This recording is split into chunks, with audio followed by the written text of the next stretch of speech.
Song 41. The holy Gampopa, Milarepa's foremost disciple, obeisance to all gurus. Marpa, in his interpretation of Milarepa's significant dream of the four pillars, foretold that the supremely exalted Gampopa, the heart son of the great yogi, Mila the laughing Vajra, would appear as the peerless sage. The patron Buddha, Vajradakini, also told Milarepa that he would have one disciple like the sun, another like the moon, and 25 accomplished disciples like stars, and that Gampopa would be the foremost of all like the sun. The all-perfect Buddha Shakyamuni himself also prophesied the coming of Gampopa in the Royal Samadhi Sutra and elsewhere. For instance, in the Great Compassion Sutra, Buddha says, Ananda, in the future after my nirvana, a monk called the Physician will appear in the north.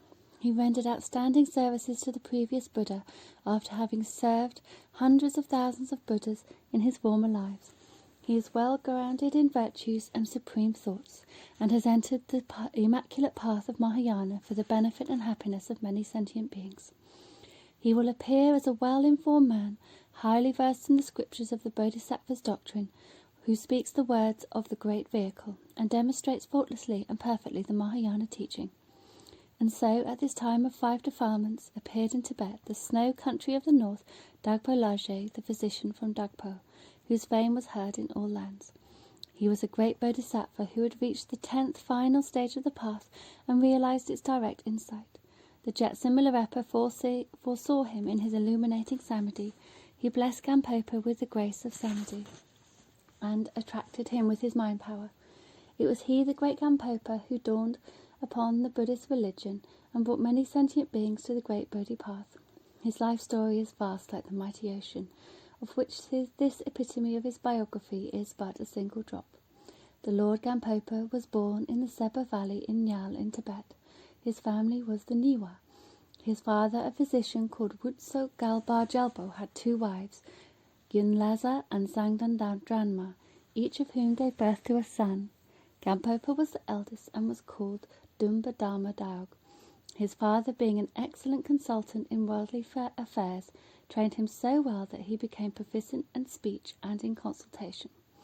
When Gampopa was 15, he had already learned many tantric teachings of the Nyingmapa, such as the basic tantra of Sengwa Ningbo, Heruka Galba, the tantras of the waffle and peaceful Buddhas, and of the great merciful net holder, and many other teachings of the old school. He had also mastered the 8 branches of medical science taught by his father. At 22, he married the sister of the powerful local chieftain Dama Ao. She had all the admirable qualities of a lady. They had a son and daughter. But a pestilence broke out in that area, and the son died. Gampopa accompanied the corpse to the cemetery, and when he returned home found that his daughter had also died. A few days later his wife caught the same disease. Every kind of medical treatment was tried, and prayers were repeated and sacraments held, but in vain. After suffering great pain for a long time, she was still trying desperately to hold on to the life. Sitting beside her pillow, Gampopa recited the Holy Sutras to her. He thought, she has been trying so hard to cling to life under such an ordeal, and will not let herself die peacefully. This must be due to her extreme attachment to something. He then said to her, those who do not understand the true nature of samsara are toil-worn and overburdened. Those who are compelled to linger in samsara are miserable and pitiful. I am indeed sorry for those unenlightened people who are subject to intense attachment to their dreamlike consorts and relatives. You will not let yourself die peacefully after enduring such a prolonged, unbearable ordeal. This must be due to your clinging to something or someone. If it is the house and land that you cannot abandon, I will offer them to the monks. If it is the jewels that you cannot give up, I will give them to the priests and the poor. What else is there that you cannot bear to leave? We met in this life because of our mutual vows in previous lives, but because of your bad karma you have now caught this disease. I have tried everything to help, but have only made you suffer more. This painful lesson has taught me to decide that no matter whether you live or die, I shall devote my whole life to the Dharma. His wife said, I am now about to die. I am not attached to the land, the house, the jewels, or anything else. It is you that I cannot give up. I shall send for my brother, Dharma Ao, to prevent your being seduced by women. Besides, as you have said, family life in samsara is without true happiness. I hope, my dear husband and physician, that you will now devote your body and soul to the Dharma. Gampopa replied, Even if you recover from this disease, we cannot stay together forever. If you die, I will devote my life to practicing the Dharma and will not marry again. Do you want me to swear it before you? His wife said, I know you are a man who will never go back on your word, but in order to set my mind at rest, I would like you to take an oath before me. Please fetch a witness. Gampopa then called in his uncle Balsud to be the witness, put the holy sutra written in golden words upon his head, and took the oath. His wife said, My dear physician, I shall see from a crack in my grave whether or not you dedicate your life to the Dharma. Saying this, she took her husband's hand, gazed into his face, and with her eyes full of tears, and died. Gampopa then divided his property into 3 parts, using one to pay for his wife's funeral and offerings, another for meritorious charities, and the third to provide for learning and practicing the Dharma. He then cremated his wife's corpse, built a stupa, and made a number of Sasa Buddha images with her ashes and bones. Later the stupa became very famous, and people called it Jomo Choddan, the stupa of the hostess. It can still be seen in the region of Niao. After the funeral and winding up his affairs, Gampopa felt very much at ease. He thought, It is now time for me to practice the Dharma. He went then alone to Newtong and meditated there. Gampopa's uncle Balsud thought, My poor nephew must be heartbroken after the loss of his dear wife. I must go to console him. So he went to see Gampopa, taking with him much wine and meat. During their talk, Gampopa said to his uncle, Since my wife passed away, I have been feeling very much at ease and happy. This remark made Balsud exceedingly angry. Where could you find as good a woman as your late wife? He cried indignantly. Had Dharma Ao heard of this, he would have said that you were breaking the oath. With this he threw a handful of dust in Gampopa's face, and Gampopa merely replied, My dear uncle, have you forgotten the oath I made? Before my wife, with you as a witness, am I not practicing the Dharma as I promised? Nephew, you are quite right, said Balsud. Though I have grown old like this, I seldom think of the Dharma. I feel very much ashamed of myself. Prosper, my nephew, in your Dharma practice. I will take good care of your land and property. After some time, without his relatives' knowledge, Gampopa went to the Bodor monastery in the Pan region. There he saw Lama Bowara Rinjinsal, to whom he said, Precious Lama, I am a native of Niao, and I have come here for the Dharma. Please guide me through its gate and keep me for a time. Bodora replied, I have no charity to give you. You must provide your own food and clothing if you want to learn the Dharma. Gampopa thought, If I had the means, I would not ask. According to the Tantra of Sungwa Ningpo, to benefit sentient beings, a guru should have 4 types of compassion: the constant compassion, the spontaneous compassion, the compassion of granting benediction and prayers, and the compassion of guiding the disciples according to their needs. Only thus can a guru help sentient beings. This guru seems to be lacking in compassion. I doubt whether my karma is linked with his, and I cannot venerate him. He soon returned to his native land and prepared 16 ounces of gold as a means for studying the Dharma. Then he went to the Jajogri monastery at Pan, received ordination from Lama Jachil as a bhikshu, a fully ordained monk, and was given the name of Sadam Rinchen, the precious meritorious one. Then, under Professors Shapalingpa and Sadul Wasimpa, Gampopa studied the sastras of Dojijan, Mahayana Sutra Lankara, Nagunjojan, Abhishamaya Lankara, Nagunbatso, Abhidhamma Kosha, and others. In Mon, he studied the tantras of Jedo, Sungdu, and others under Guru Lodan Shedrap, and received the initiations and pith instructions from him. From Professors Nirumpa and Jajagrimpa, Gampopa learned numerous teachings of the Kadampa school. Thinking, now I must practice these teachings, he meditated in Jajogri. The Jetson Gampopa, who was a man whose intelligence and compassion was great, whose clingings and desires were small, whose industrious and faith towards the Dharma were prodigious, and whose apathy and indolence were negligible. By day he studied Buddhism diligently, and at night he meditated strictly, or he circumambulated and performed other meritorious acts. Because of his compassion and purity, no insect ever grew on his body. He could live comfortably without food for 5 or 6 days, and his body always felt blissful. He could absorb himself in samadhi for many days, and all crude forms of lust, anger, and blindness dwindled away within him.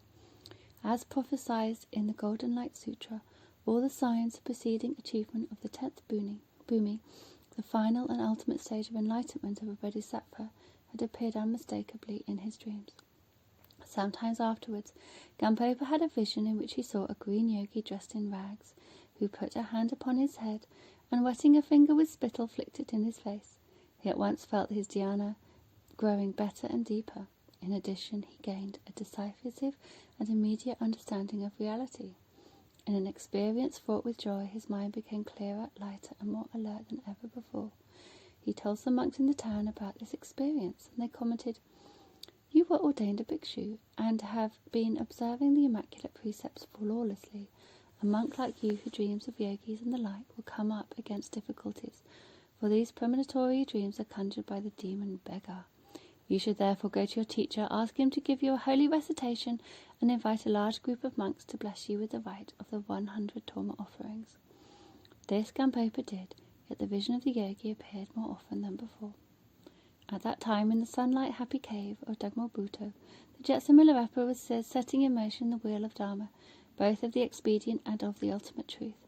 For his heart sons were Cheng, Dorje Dragpa, Shiwa Ao, Seven Repa, and Yangtong Dumpa, for his patrons Sisi of Drin and Kuju, and for others. One day the elders among the Repas said to Milarepa, "Jetsun, you are now very old. If one day you go to the Pure Land, we Repas will need someone who can act for you to help us in our difficulties and to further our progress on the path. Our patrons also need a spiritual leader to increase their merits. Whom do you think can assume this responsibility?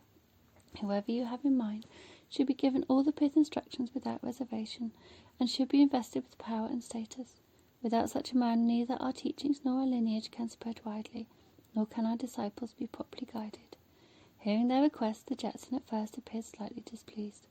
Then he replied, "Yes, indeed, I shall have a good disciple who will develop my teachings immensely. I shall this evening observe where he is, and I will tell you if you return early tomorrow morning." The next morning, Milarepa arose earlier than usual, summoned all his disciples and patrons, and said, "Like a Dharma-replenished vessel, the man who will receive my pith instructions in full will come soon.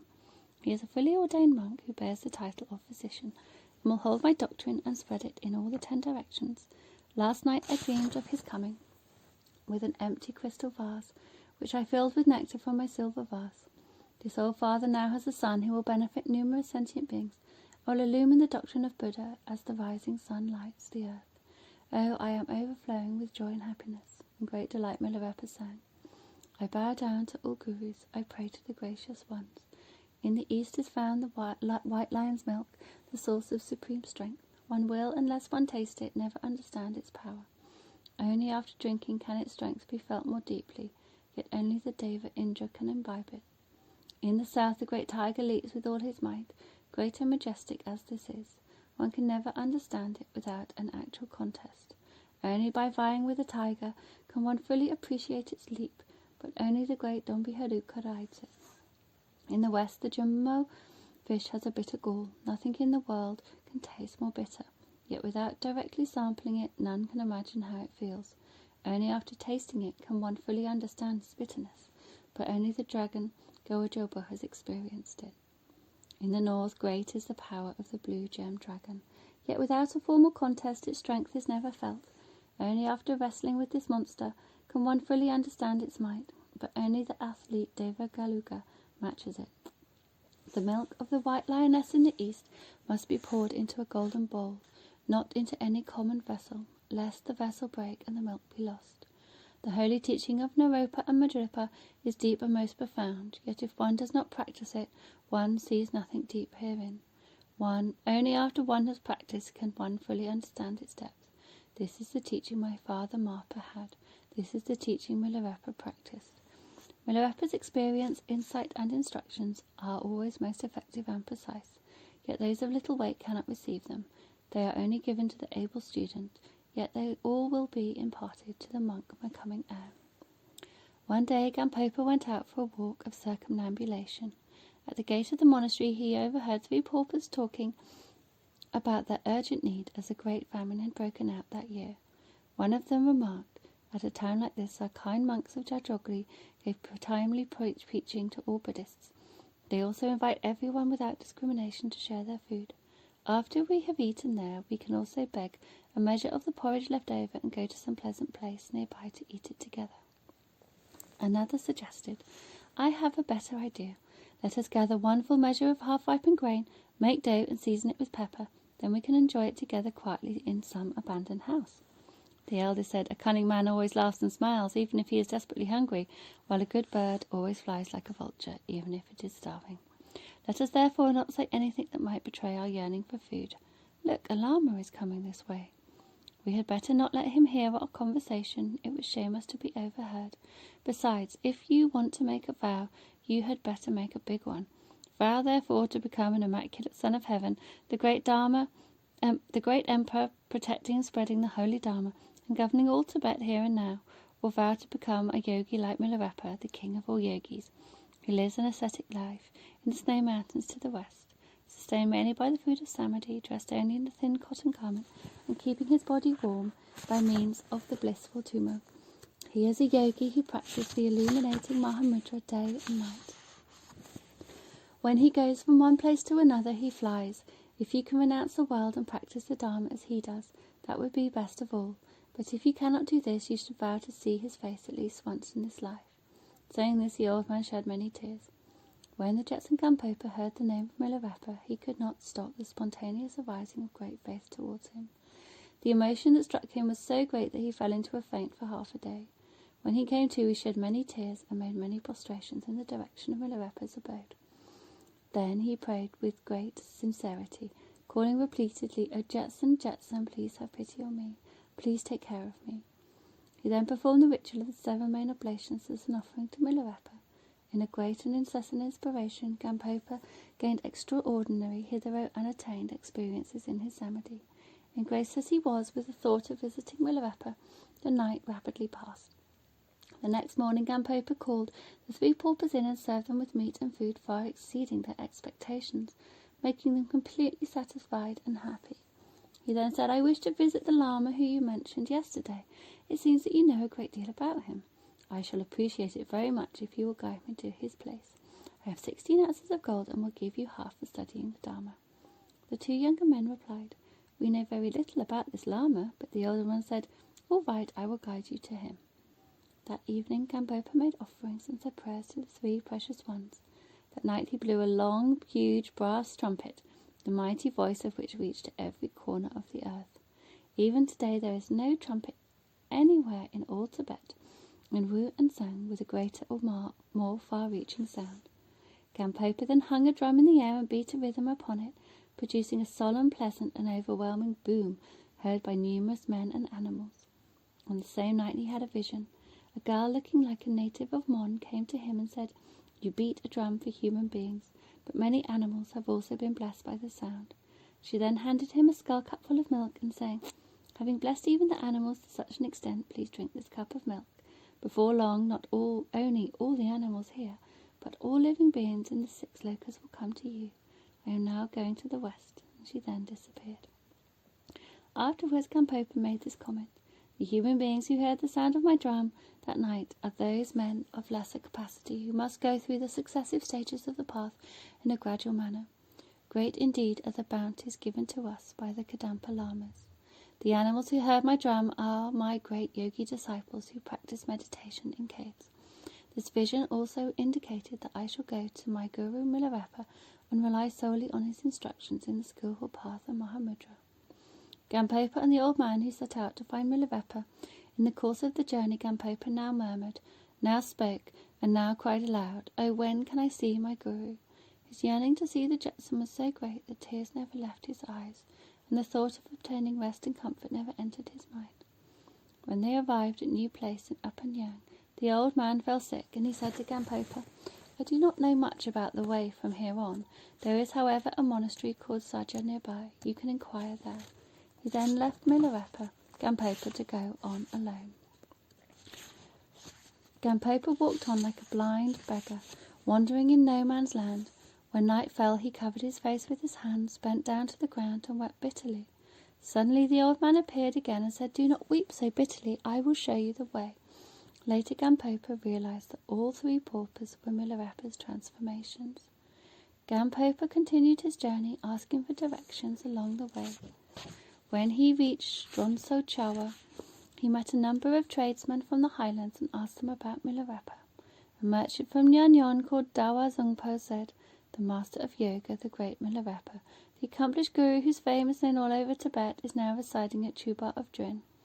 Hearing this, Gampopa became so excited that he thought the merchant was Milarepa himself. In wild confusion, he hugged the man and burst into tears. With the newly acquired information, Gampopa now went towards Drinri. When he reached the centre of a big plain, he became exhausted and sat down to rest on a rock. But due to extreme hunger and fatigue, his entire prana system had become so unbalanced and disordered that he fell from the rock and fainted, lying unconscious for half a day. When he came to, there was not even a single hair of his entire body, from his head down to his feet, which did not feel painful. He was desperately thirsty, but there was no one to bring him water. He remained there without food and water for 2 days and nights.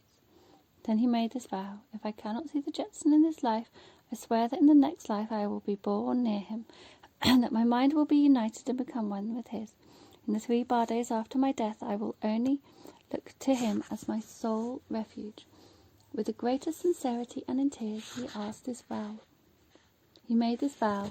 Before long, a Kadampa monk from Shayul came by and asked Gampopa, "Where are you going?" "I am going to Drin to visit Jetson Milarepa." "I am too going in that direction, but aren't you very sick?" "Yes, indeed, and I am also very thirsty. Could you give me a drink of water?" The monk gave him a bowl of water, and after drinking it, Gampopa was completely refreshed. Then, accompanied by the monk, he resumed his journey. Meanwhile, the Jetson, in a very happy mood, was preaching the Dharma at Fortune Hill. During the discourse, he would sometimes remain silent for a time, and then laugh heartily. A very well-gifted lady patron from Drin, called Tsitsi, asked him, "Why, dear Jetson, do you now laugh heartily and now remain silent? Do you laugh because you see the progress made by some well-gifted disciple, and sit in silence when you see the wrong thoughts of an incapable one?" "I am thinking of neither the demerits of bad disciples nor of the merits of the good ones," replied Milarepa. "Why, then, did you smile and laugh today?" "This is because my son, the monk from Wu, has now arrived at Dinri. He fell fainting and in pain beside a rock. With tears pouring down his face and in great faith and earnestness, he called to me for help. Feeling pity for him, I blessed him in Samadhi. Then I became very joyful and burst into laughter." As he said this, his eyes filled with tears. Sese asked again, "When will he arrive?" "He will get here sometime between tomorrow and the day after." "Do we have the karma of seeing this man?" "Yes, whoever has the opportunity of preparing his seat upon his arrival will be sustained by the nourishment of Samadhi. Whoever has the opportunity of first seeing him will be guided to the happy pure land of liberation." When Gampopa and the Kadampa Lama arrived at the centre of the marketplace, they saw a woman weaving. "Do you know where the great Yogi Milarepa lives?" said Gampopa. "Where do you come from?" she asked. "From the great sunlight province of Wo, to visit the Jetson Milarepa." "In that case, please come to my home. I would like to offer you some food." Tea, cakes, and other refreshments were served them. Then the lady patron said, "The Jetson knew yesterday morning that you were coming. He also made a prophecy about your future. Knowing that you were tired and sick in Dinri, he blessed you in Samadhi. I obtained permission from him to welcome you first." Gampopa thought, "It was the grace of the Jetson that saved my life. Judging from his predictions about me, I must be a well-gifted person." Thinking thus, Gampopa became a little proud of himself. Knowing of this self-conceit, Milarepa refused to see him for a fortnight in order to subdue his pride. During this time, Gampopa was told to live alone in a rocky cave, and Sevandumpa provided him with fuel and utensils for cooking. A fortnight having passed, the lady patron brought Gampopa to see the Jetson. With his power of working miracles, Milarepa transformed both Vajrungpa and Shiwa Ao into the appearance of his own form.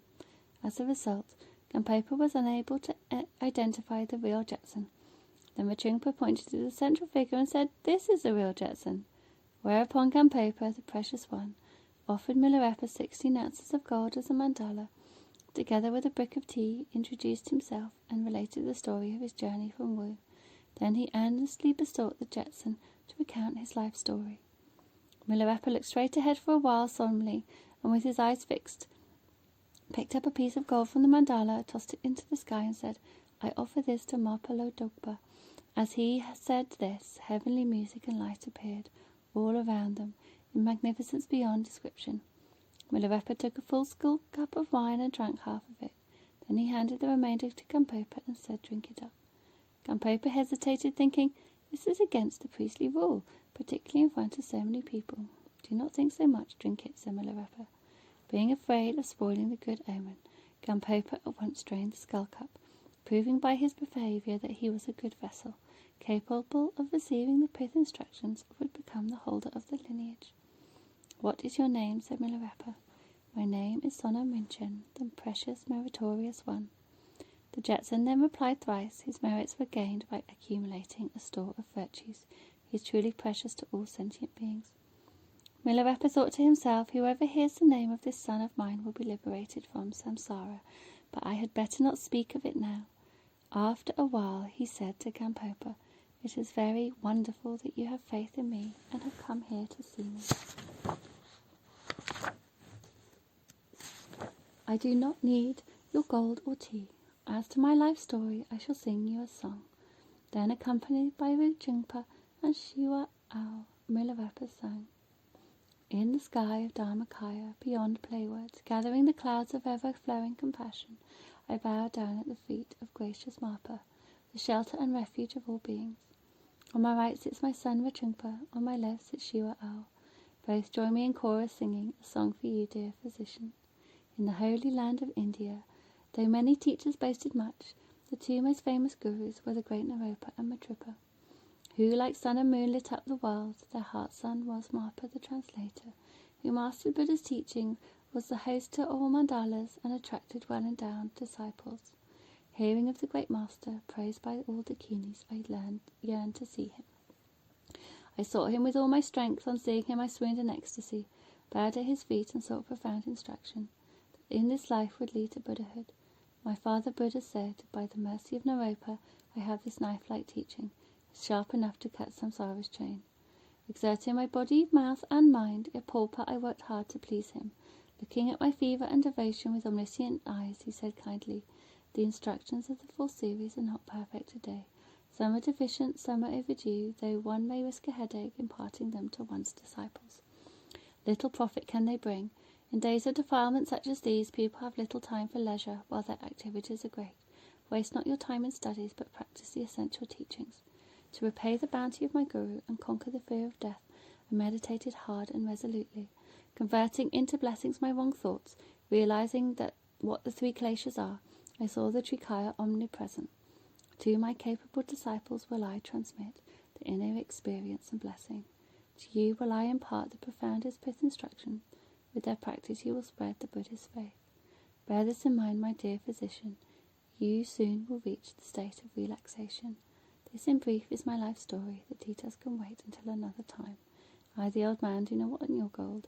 I have no stove on which to brew your tea. If you want the doctrine of the whispered lineage, follow my way and practice as I do. Venerable sir, in answer I have sung this song.